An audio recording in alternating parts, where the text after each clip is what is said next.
In a world where jobs are how most people make money, one man, one desire, one challenge dares to break the mold.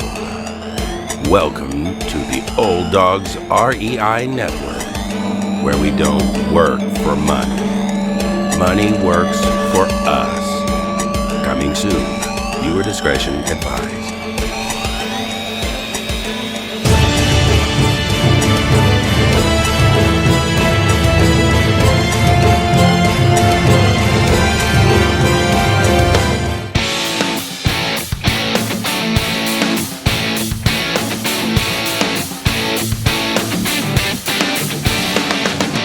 Welcome to the Old Dogs REI Network, where cash flow is king. Real estate investing, the means, so you can enjoy your retirement dreams. This is the show where we cut right to the chase. No sales pitch, no long monologues, just simple how-to real estate investing advice, so you can earn the passive income you need to enjoy your retirement today. And now, your host and chief old dog, Bill Mannozzo. Welcome to the Old Dogs REI Network. I'm your host, Bill Mannozzo, and this is the show where 50-plussers and anyone else who wants to join us get solid, no sales pitch real estate investing advice to help generate real cash flow. This podcast airs twice weekly on Mondays and Fridays, and if you aren't already a subscriber, go to iTunes or Apple Podcasts, type in the words Old Dogs, spelled D-A-W-G-S, find our podcast and subscribe. Well, we have a great show for you today. I'm really stoked about it. We have a gentleman who has a great background and has just been crushing it in the commercial side of real estate development and investing and so forth. I'm talking about Adrian Pannozzo. And Adrian completed 21 years as a police officer and was able to retire early as a result of his real estate investments. He is now a full-time real estate investor and entrepreneur of multiple companies. His professional portfolio, built in less than a decade, consists of 72 investment properties, or the equivalent of 350. Investors Edge Construction Management, a full-service construction company that focuses on multifamily conversions and renovations. And he is also the founder of Executive Properties Capital, Inc., an investment company that raises capital through joint venture partnerships to purchase investment properties. His passion is helping others achieve generational wealth through his buy, renovate, and refinance strategy. He also hosts the podcast More to Life, real estate investing podcast. Well, Adrian, welcome to the Old Dogs REI Network. Yeah, thanks so much for having me, Bill. Quite an intro there. I'm somewhat humble and kind of smiling here, but yeah, it's been a pretty good run over the last decade, as you mentioned, with my real estate investing career. So yeah, it's a pleasure and honor to be on your show. Oh, great. Well, yeah, I'd just like to, hear, your background sounds pretty interesting. You were a police officer for a number of years. Yeah, so I was a police officer in the GTA of Canada, and something I always wanted to do as a little boy, ever since 4 years ago. So I lasted is the wrong word, but I completed 21 years out of my initially anticipated 30. Wow, that's amazing. That's quite a career. And did you start investing in real estate while you were still working full time with the police department? I was. So probably the last 9-10 years of my career out of the 21 is when I bought my first investment property. I was still working full time. Obviously with the police, I had a young daughter at the time, married, the house, the white picket fence, the dog, the cat, the children, so to speak, working full time. But yet my mindset was back then, I wanted to create some cash flow through the world of investments in real estate to ultimately, when I retire, again, after I put in my 30 years of service, to live the same lifestyle, even though I would be on a pension. So essentially to, subsidize my income through cash flow was my mindset back then. And I thought I'd always be a police officer right till I finished my 30 years of service and then, retire. But I ended up retiring early and never completed a full 30, thanks to the decision that I once made about 10, 11 years ago now to buy that first investment property. So when you were, again, you're working full time in law enforcement, what kind of sparked your interest in real estate? So my mortgage on my primary home was coming up for renewal. My wife and I, we only had the one property. Our mortgage was up for renewal. So we met with a mortgage broker who actually planted the seed for me. We didn't have any money in the bank. And the only thing we really had, other than good jobs and our health, was we had equity in our home.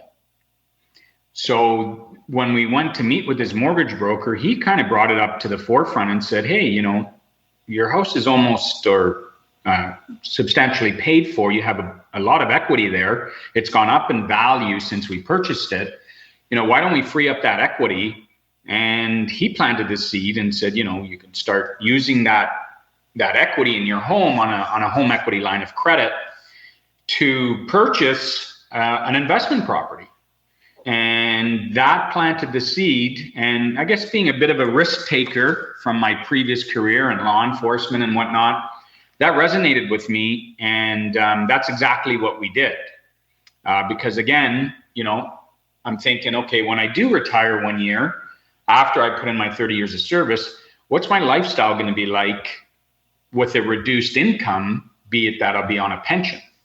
So this seemed like a very good avenue to take and somewhat of a safe avenue to take investing in real estate. So that's kind of how the first seed was planted and played out.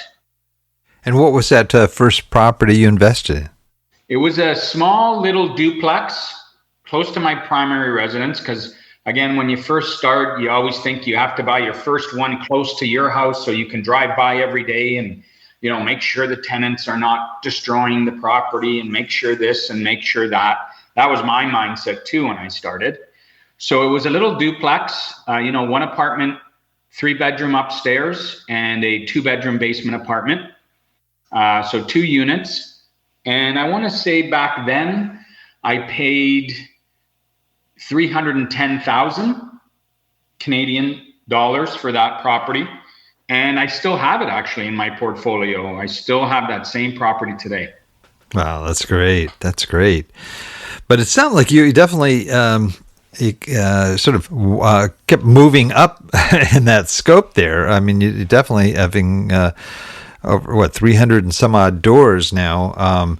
That's quite a growth spurt over a 10-year period. That's amazing. 350 plus units. What happened, with that duplex? Did you start to see that, it made sense to have 2 units as opposed to 1? And did that sort of spark your interest in getting multiple units? Yes, exactly. It was nice because even if when you have a multifamily home, whether it's 2 units or, a triplex or a 4-plex and on, what was nice about it was, even if one tenant moved out and that still left another tenant in there that could, pretty much cover the mortgage payments and whatnot. So you weren't, I wasn't dipping into my pocket or my savings to cover that off.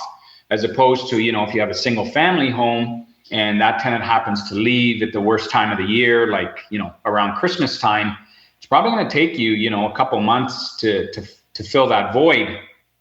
And then ultimately you're going to have to carry that mortgage from your savings or whatnot. So that was attractive to me. And, it also, the more units in my experience, in, the investment, be it a duplex or a triplex, cash flow was attractive to me too. And it's definitely more cash flow in a multifamily investment, in my opinion, than, a single family residence.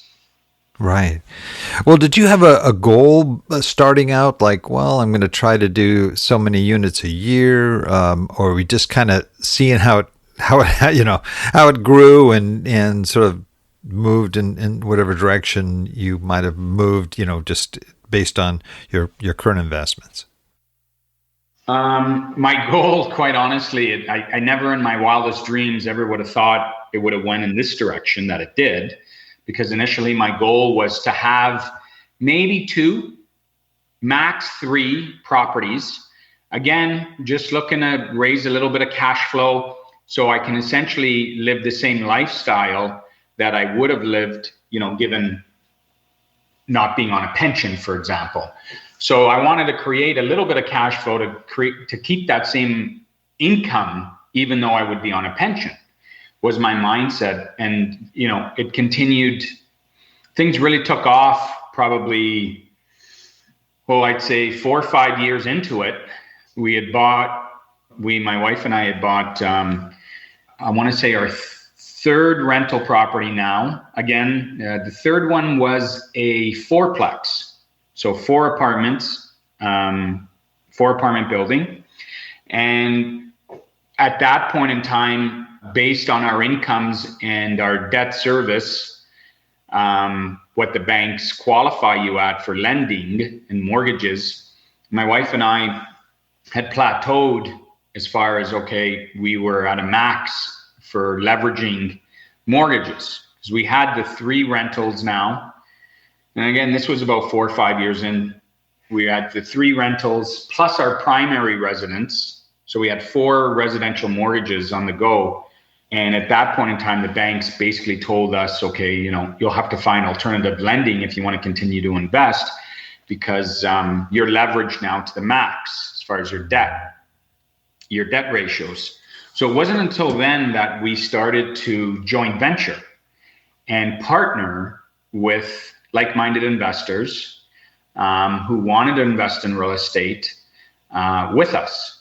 So we started to joint venture with these people, and we've now built a bit of a reputation, 4 to 5 years in investing. We built up that reputation, contacts, I guess, for lack of a better word, our power team that surrounded us. And we started to attract people to invest with us because they saw we had, the results at the end of the day. And people like that, entrepreneurs or professionals that had young families or, full-time job, didn't really have the time to get involved in real estate investing. So we would take over that and partner with them. And essentially we would be boots on the ground, sort of speak. And that's when our portfolio scaled aggressively once we started to leverage other people's money and start to joint venture and buy properties together. Did you do anything intentionally to attract investors? Originally, and again, reminding you, I was still working full time at this point, 4 or 5 years into it. I was still working full time as a police officer. So I was busy, but I'm, with my personality, I love to be busy. I don't see it any other way. But nevertheless, no, initially it was word of mouth that we had, people approach us. I was interviewed on a podcast years ago where people then heard, I guess, my story and, our results and stuff like that. So some people reached out as a result of, hearing myself and my story on a podcast. Again, this is 5-6 years ago. So that's all we did back then. Obviously, these investments enabled me to retire early. So in 2017, I I was successful in obviously building up enough of an income to financially be able to afford to leave my full-time job. So that's when I put in my papers and retired from the police department. It wasn't until then in 2017 that we started to make it, obviously now being a full-time investor, we started to make it a full-time business.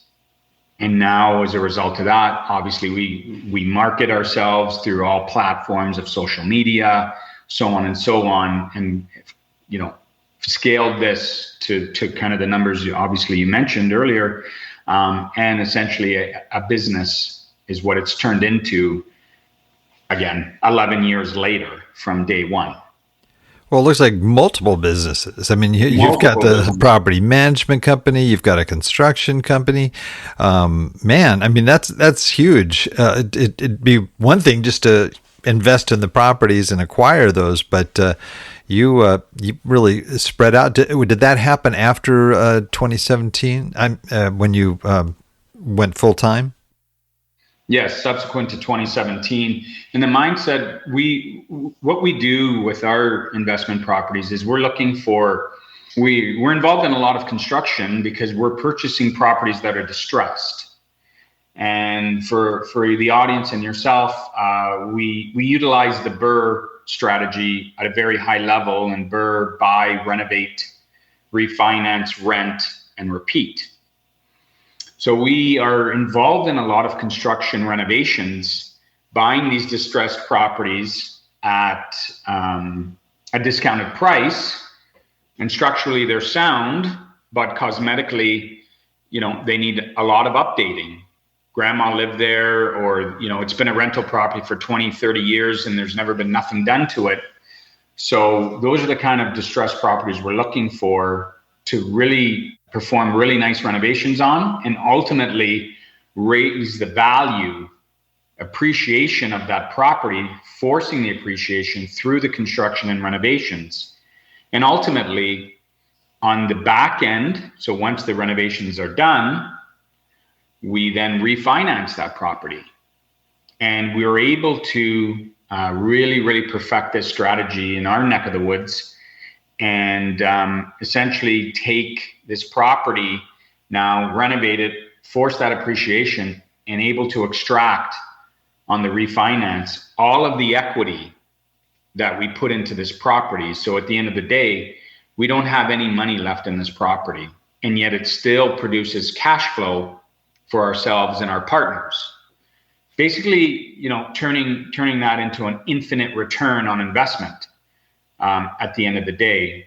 And not to get too involved in that, but obviously the last step of the process then, and our mindset was, okay, well, we're involved in this construction and all these projects, rather than relying for some fly-by-night contractor on Kijiji to work on our homes, we decided to keep it in-house and hire staff and trades that work for us exclusively on our properties.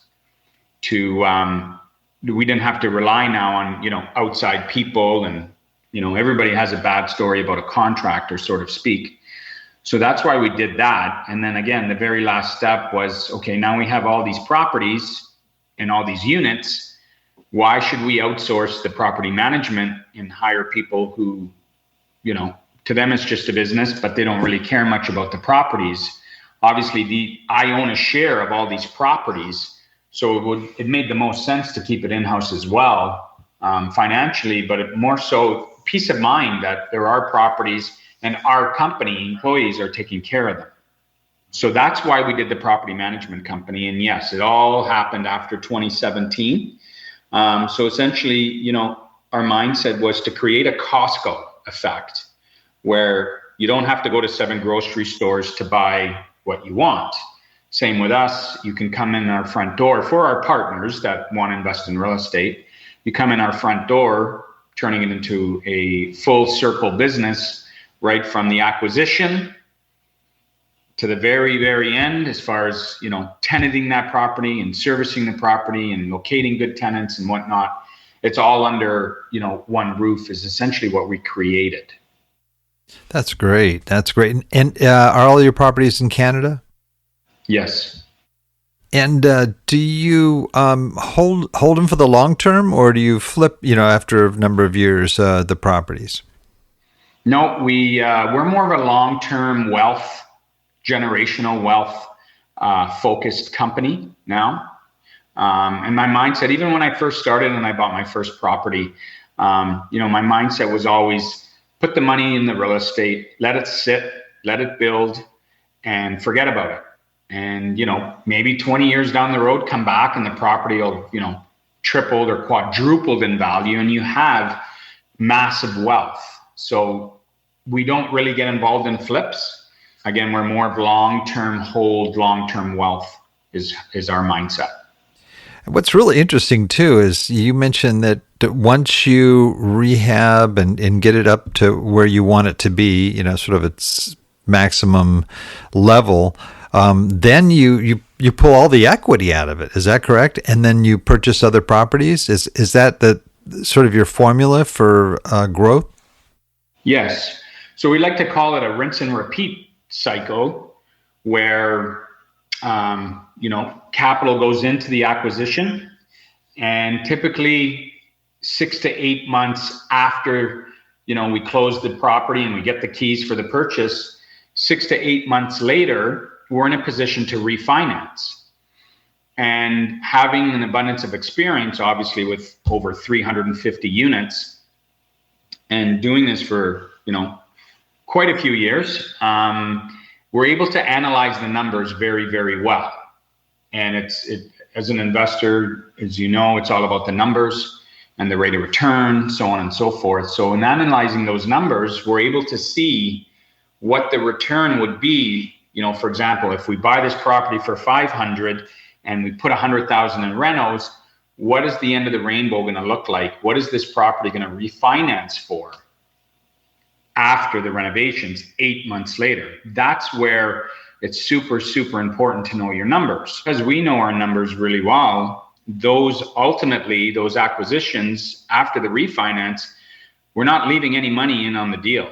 We're pulling all that capital out and rinse and repeat that capital to the next property, and carry on that process.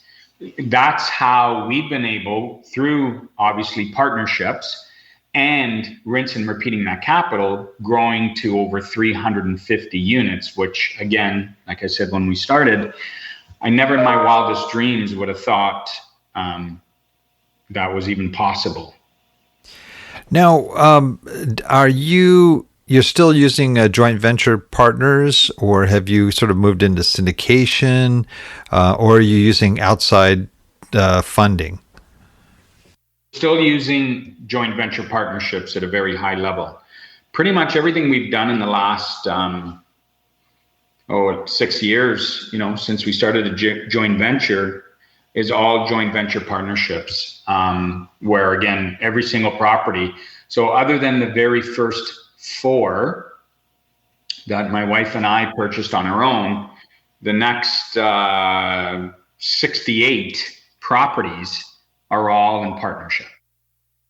Wow. And what is the largest building that you have? We completed a joint venture purchase towards the end of 2021, a 45-unit apartment building. We purchased. That is the largest building we own in our portfolio now. We have several 12-unit buildings, 6-unit buildings, obviously an abundance of triplexes, fourplexes, duplexes, no single families and no condos, all multifamilies ranging from a duplex all the way up to 45 units. Interesting. Wow. That sounds like a great venture. Are you considering possible development? I mean, you have this construction company, maybe ground up properties. That's the only thing, on my bucket list I haven't taken part in yet, but I do have a divine interest in development. It's kind of one of those things just to check off the box I can say I've done. But to date, no, we haven't had the opportunity, nor the time for that matter. We've been really busy, but we haven't had the opportunity to take part in a development project. Never say never. It's definitely something on the radar that I would be interested in taking part in for sure. That's great. Well, having gone through all of this, and you really did, start small and build and grow from there. What was sort of your biggest mistake? Something that you that occurred that you learned from that has been, an important part of your growth in as an investor. One of the biggest mistakes I made when I started was not stepping outside of my comfort zone, and pulling the trigger on a couple. There was one deal in particular, and it's just back to the concept of stepping outside your comfort zone. But early on in my real estate career, there was a really attractive acquisition. It was 6 units. Long story short, we had an opportunity to buy this property off market, but it was so far dilapidated, I would have to have used a private lender, a hard money lender, to do the deal.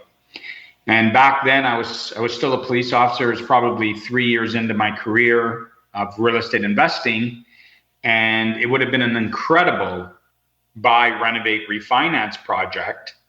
The deal was brought to me, but I was scared.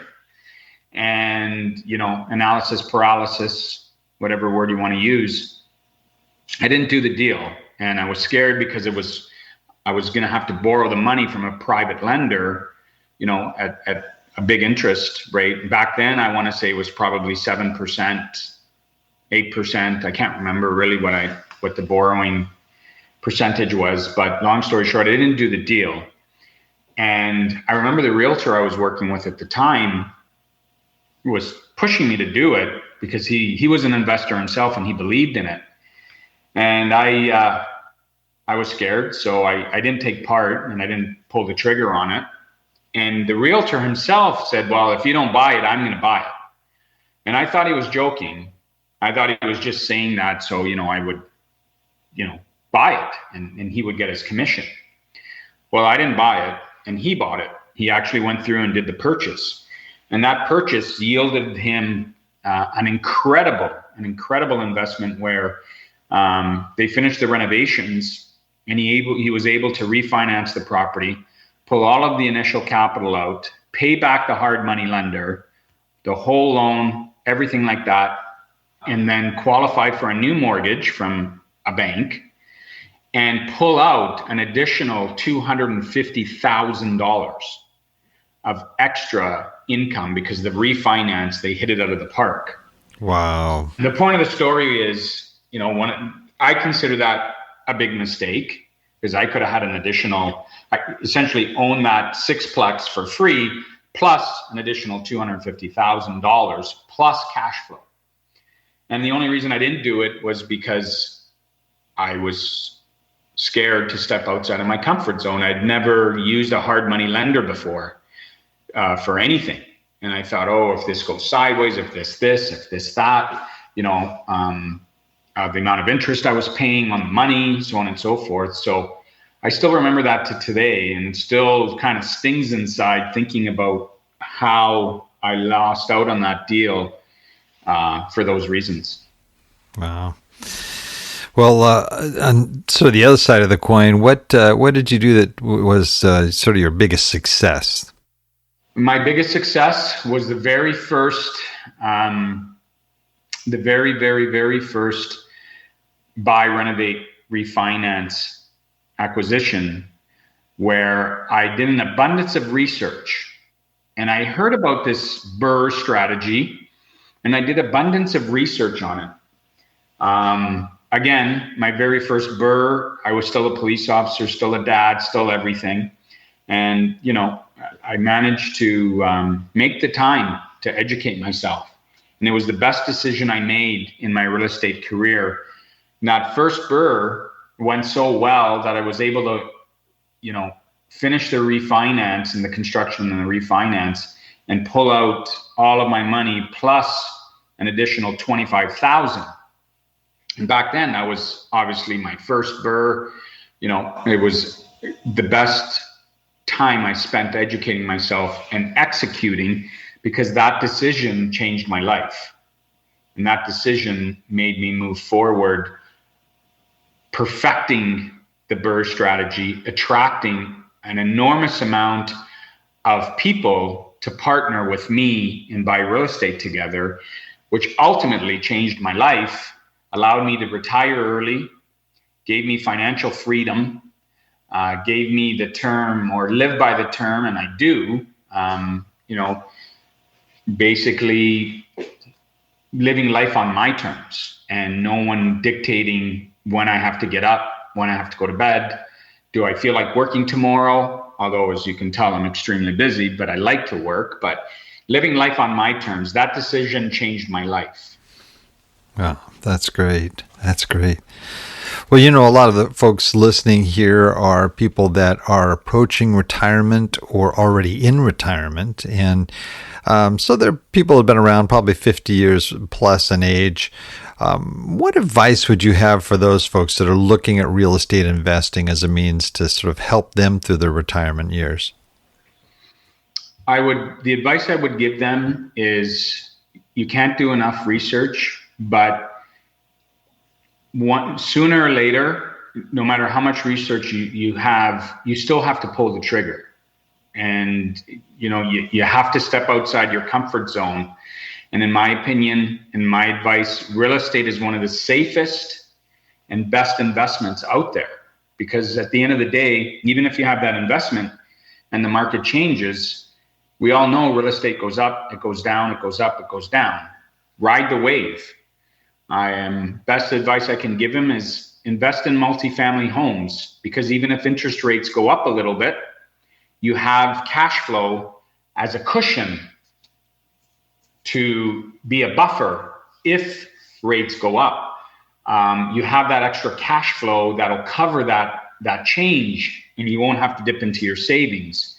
And my last advice is surround yourself with the right power team. Surround yourself with the right people that could help you.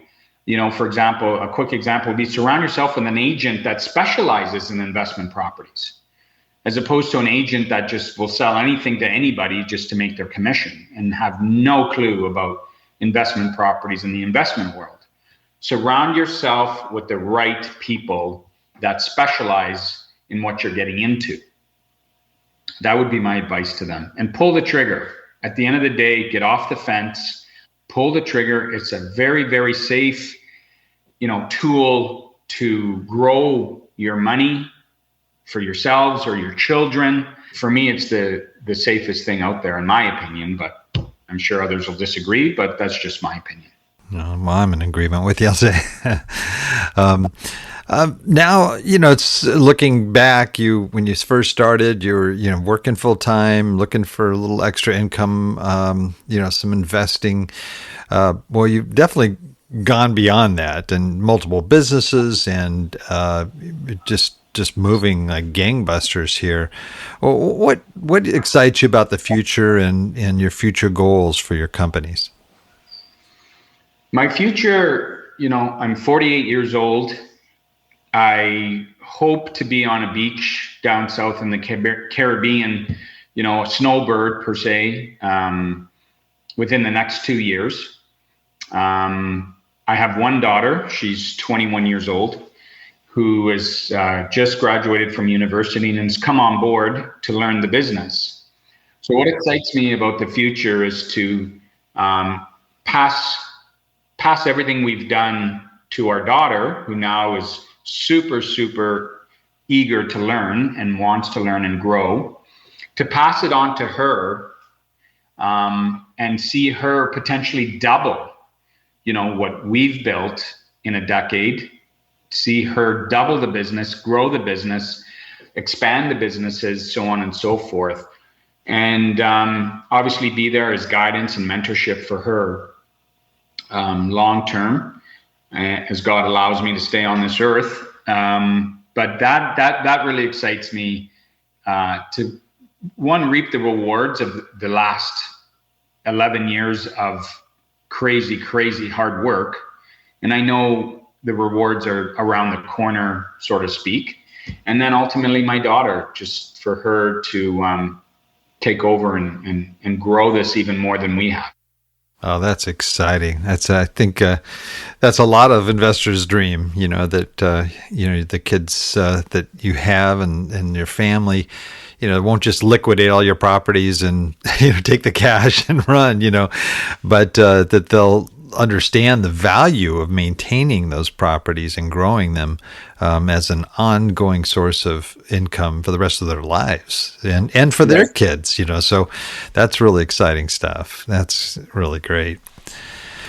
Wow. Well, Adrian, we are kind of moving to sort of the end of our interview here, and we have a segment we call Wrap It Up, where I ask you a series of quick questions about resources that you have, and hopefully you can spark those listening, maybe explore some of those resources for themselves. So if you're ready, we can go ahead and wrap it up.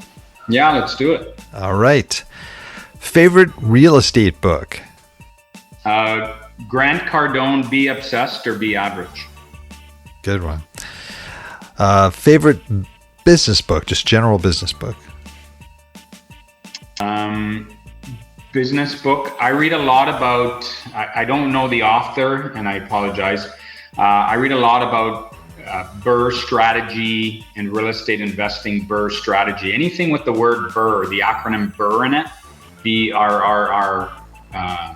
Again, we already said what the acronym is about, and I apologize. I don't know the author, but there's a couple really good ones out there. And it's a book, it's a strategy, again, that can completely change your life.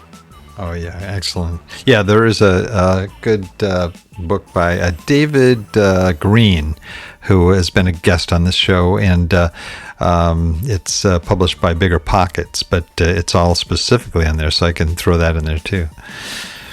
What sort of the most valuable website that you use for success on a pretty regular basis for your real estate business? I looking at the REIN, REIN, real estate investing website. They're a very high level community in the real estate world. REIN, real estate investing network website. Oh, wow. I haven't heard of that one. It's a new one for me. How about a favorite app that you use? Favorite app. I have a mortgage calculator on my phone that I'm always on, and it's nothing special. It's just, I want to say it's the Scotiabank mortgage calculator that I'm always on, factoring in what a mortgage will be if we buy this property, so on and so forth. Oh, that's great. Those are good things to have on your phone, especially if you're in multifamily. That's great. Do you have a favorite quote? Be excited to fail. Ooh, I like that. I actually like that very much because I consider failure or mistakes that we make as actually blessings, that we learn. It's like an advanced education, like taking an AP class, for honor students. I think that's a great quote. Do you know where that came from, or did you? My business coach. I love it. My business coach. One of our very first interactions told me that. And it's always, sometimes I wake up in the middle of the night and I think about that, but it's always in my mind, especially when I get nervous about, should we do this deal? Or I don't know, this one's a little this or a little that. It resonates with me so well. Be excited to fail. Our final question is, if you lost everything, all of your assets, and you had to start over, knowing what you already know, and all you have is just $1,000 in cash, what would you do with that $1,000 to relaunch your real estate investing business? I would give that $1,000 to start a credit card. Now, granted, I'm going to assume I still have good credit, because this example will only work if I have good credit.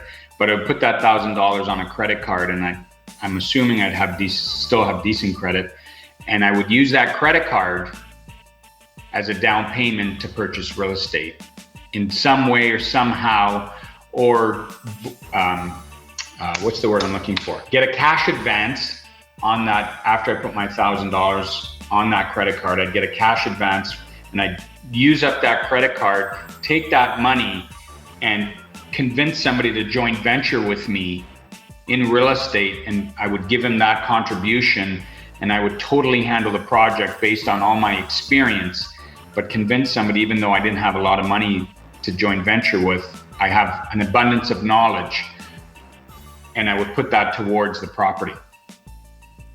That's great. Great idea. Wow. Well, this has been a great interview. Really appreciate it, Adrian. Some good stuff there. I'm sure there's folks that are listening that would like to find out more about you and what you do. Maybe even want to get involved in some of your projects or something. What's the best way for folks to reach you? Yeah, shoot me an email. My email address is Adrian, ADRIAN, at investwithepc.com is my email address. I'm all over social media, Instagram, Facebook, LinkedIn. Just put in my name, Adrian. My last name is spelled P as in Peter, ANNOZZO.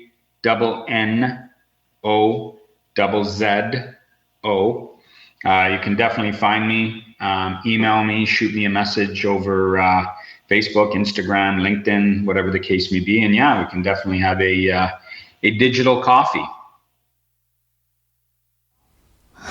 All right. Well, that sounds great. But before you go, we have a tradition here at the Old Dogs REI Network. I emphasize the word dogs here because this is where you get to close us out with your best old hound dog howl. So I know they've got hound dogs up in Canada. They've got it, right? You know, a lot of hunting going on up there. All right, here goes nothing. All right, that was a good one, man. That resonated. Well, thank you so much for being on, Adrian. I really appreciate it. Awesome. Well, thanks, Bill, for having me on. It's been great. And yeah, best of luck to everybody out there. And if you have any remote inclination to invest in real estate, just do it. I'm telling you, do it. It changed my life. And I came from, an average, not that there's anything wrong, and just an average blue collar worker that took a chance at the end of the day, and it completely changed my life. Well, I want to second what Adrian says, big time. It's taking that first step that's big. And I want to thank all of you out there who listened today and for joining us. I know there's a lot of other things you could be doing right now, but the fact that you've taken the time to join us means a lot, and we really appreciate it. Now, please note everything that Adrian talked about today is going to be outlined in detail in our show notes at the Old Dogs website at olddogsreinetwork.com/blog. And you're going to look for the episode with Adrian Pannozzo. Well, that's the show for today. Remember, cash flow is king and real estate investing the means. Until next time, keep moving forward and may God bless. Thank you very much for visiting the Old Dogs REI Network.